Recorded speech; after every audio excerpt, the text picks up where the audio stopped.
Ես անդրադառնամ մի հայտարարության եւս, որը որ բավականին այսպես բուրըն քննարկվեց, խոսքը Սամվել Կարապետյանի որդու արած հայտարարության մասին է, ասվեց կոնտեքստից կտրված էր, եղավ պարզաբանում, բայց այդտեղ նշվում էր, չէ, կներեք ուժեղ Հայաստանում չի լինելու անբավարարվածքին, խնդրում ձեր մեկնաբանությունը։ Շատ կարևոր է, սա բոլորիս համար լավ քննություն է, որովհետեւ մենք հասկանանք, թե ինչպես ենք մենք մեր վրիպումներին պատասխանում։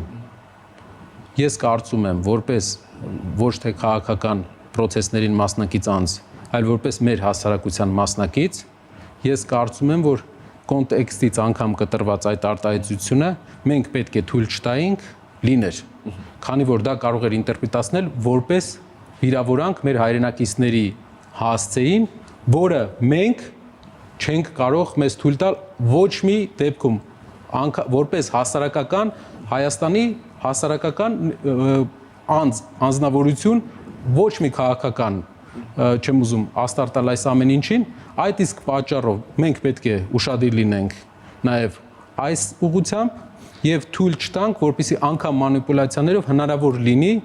մեր խոսքից կտրել եւ ներկայացնել որպես վիրավորանք։ Դա շատ ցավալի բան էր, բայց կուզենայի ավելացնել, որ մեր վրիպումները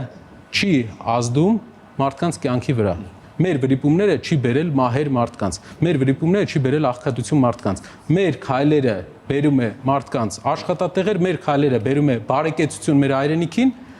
Իհարկե վրիպումներ կլինեն եւ սա քննություն է, թե մենք ինչպես կարձագանքենք եւ ինչ հետեւություններ կանենք։ Այս իշխանության տարբերությունը այն է, որ վրիպումներից հետո նրանք ավելի են խորացնում իրենց այդ ճանապարհը եւ դրանից մենք պետք է սովորենք եւ նույնը չանենք։ Շնորհակալություն։